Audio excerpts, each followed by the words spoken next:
Hey everybody, it's Jason Blaha here. Now that my 3 obligatory videos, because it's Q&A day, are done for the day, you guys probably guessed from the title what time it is.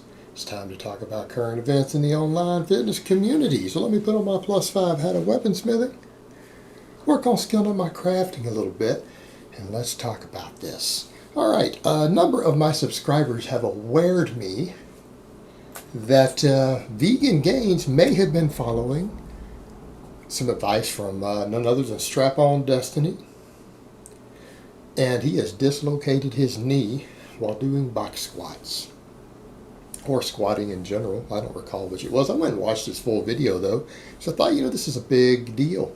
I should probably find out what's going on. Now, I didn't hear any mention of AlphaDestiny, but the first thing I want to say to Vegan Gains, Richard, I've given you advice before after you had a minor tear in your pec. Remember, I gave you some real helpful, useful advice. Next bit of advice I'm going to give you is you don't ever need to ever listen to AlphaDestiny again. I'm sorry, he's stupid. Everything he knows about training, he literally stole from Westside Barbell, and he waters down a convoluted jerk-off version of their method. No intelligent person would ever listen to this guy. They really wouldn't. He isn't as bright as you think he is. I'm not saying he's not strong, but he's not as strong as he pretends to be. I don't think he's as strong as I am, and I'll flat call that like it is. And I'm an old man. But the thing is, you've hurt yourself. You have a history of a problem here with basically sliding patellas, which is not unheard of. It's not unheard of. I've known of other people who've had this problem. So here's the thing. Saying you're not going to train legs anymore, you're not going to squat anymore, but at the same time you're saying you want big Dragon Ball Z quads. No, you don't. No, you don't. Don't lie. Because if you wanted them, you would get them. You don't make excuses. You would learn how to squat correctly. You would drop a bunch of the garbage from your leg program, and you would train correctly. If you really and truly wanted to do that, you would take the time to learn. That is a total cop-out to say, I want this, but then to not actively work towards doing so. Because I went and watched your leg training. I watched 2 of your leg workouts. You don't actually want it. You have never even built a strength base in your legs.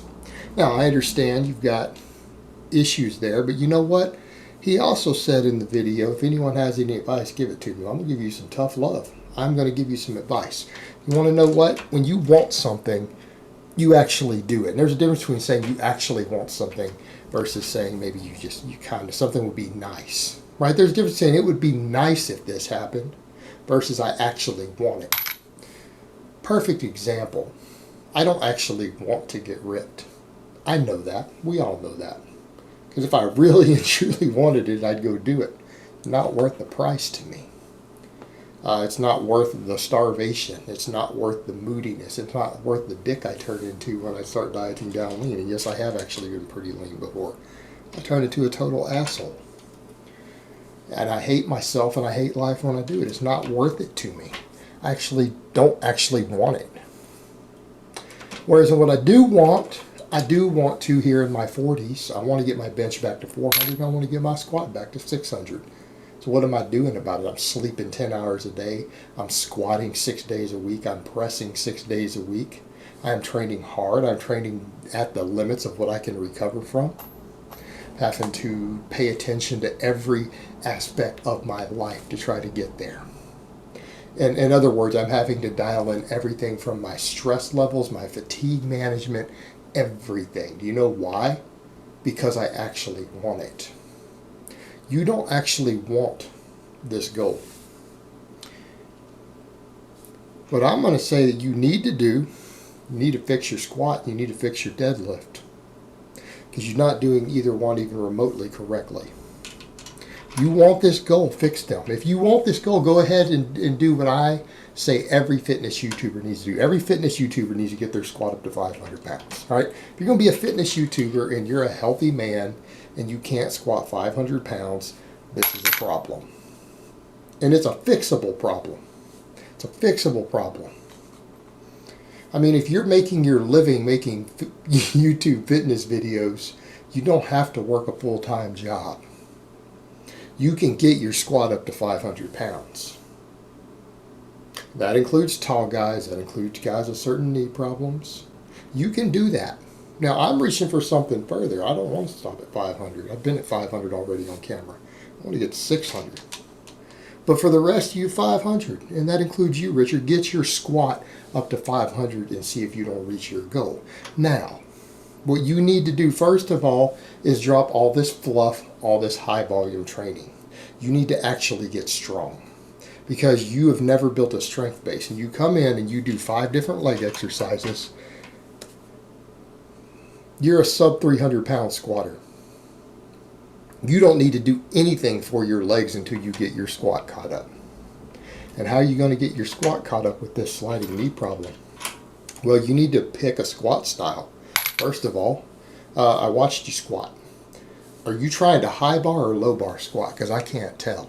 You need to pick one and you need to master it. And I can tell you right now, is someone who is messing with higher frequency high bar, someone who has squatted well above 500 both high bar and low bar in the past. I can tell you right now I feel more tension in all the connective tissue around my knee and my patella doing high bar.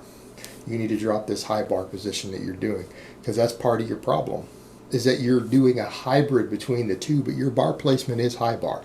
Now a lot of people are going to say, no, it's not on top of the chest. That's not real high bar. That's noob high bar. You need to get the bar further down your back. You need to set it all the way back on your rear delts because you're setting a high bar position. You've got your feet in a high bar position.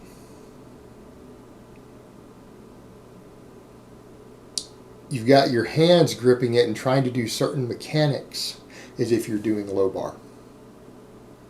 And it's not working for you. It's not working for you at all. It's putting more stress on your knees than you need to. You need to, because you're a taller guy, you don't have short femurs, you need to go ahead and dedicate to a correct low bar squat. You need to go ahead and dedicate to a correct low bar squat. That's what you need to do. Your stance needs to come out a little bit. You need to learn to actively drive your knees out instead of letting them cave in, because I watched your knees caving in with 185 on the bar. Now you deadlift enough that shouldn't be happening. We know you don't have weak glutes. We know you don't have weak hips. You have weak quads. And that's okay, but you shouldn't have that knee cave happening. It's because your mechanics are off. All your cueing is off. You don't know how to squat. You need to quit sticking your head up. You need to set the bar further down your back, a couple inches, few inches further down, a good 3 inches probably. You need to bring your heels out a bit more, and you need to drive those knees out on the concentric wrap. That's what you need to do. All right, you need to squat correctly. You need to quit trying to do some hybrid bastardized mix between high bar and low bar. You have long legs. Just go ahead and do low bar. You're going to be better off. That will fix a lot of your problems. You need to drop all this machine garbage. Machines put you into an unnatural movement pattern. There is no reason to do them. You have problems with your knees from the past. The last thing you need to do is get on a damn machine. Machines hurt you. I understand some machines are useful for rehabilitative exercises, but when you're rehabbing yourself, you use very, very, very light weights. You don't actually train heavy. But you don't have the strength base to do all this high volume, and all this high volume is aggravating your knee problem. All this excessive exercise variation is aggravating your knee problem. You need to squat, and you need to learn to squat correctly so that it doesn't continue to cause you the knee problem you're having. You need to learn to get strong on it. You need to go heavy, and you need to get really, really strong on your squats. And you need to fix your deadlift next, because your deadlift is way off. You need to figure out what you're doing with your head. You need to find a neutral neck position and keep it there all the way through the rep. Is the first thing that's already off. Let's start there. Your deadlift's a whole nother issue. But your squat, you're not squatting correctly. You don't know how to squat. And that's okay, because we can all learn.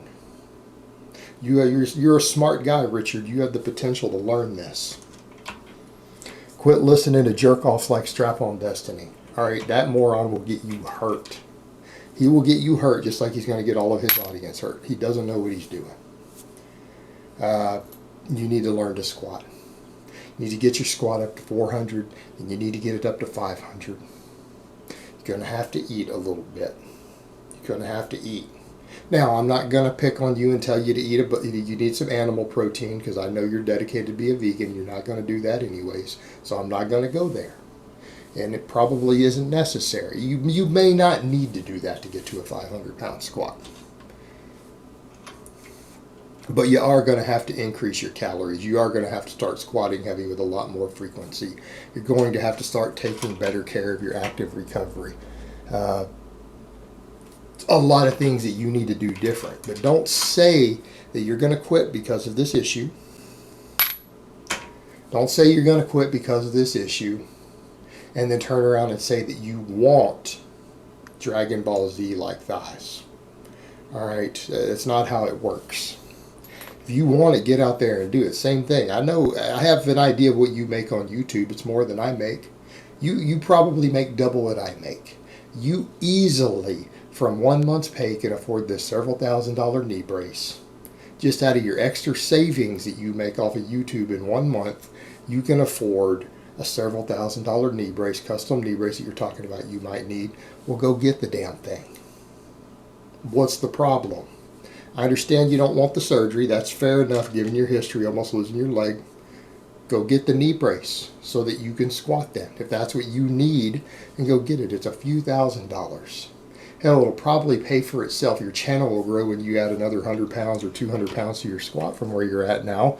The brace will pay for itself. Get out there and get it. Quit pussyfooting around, son.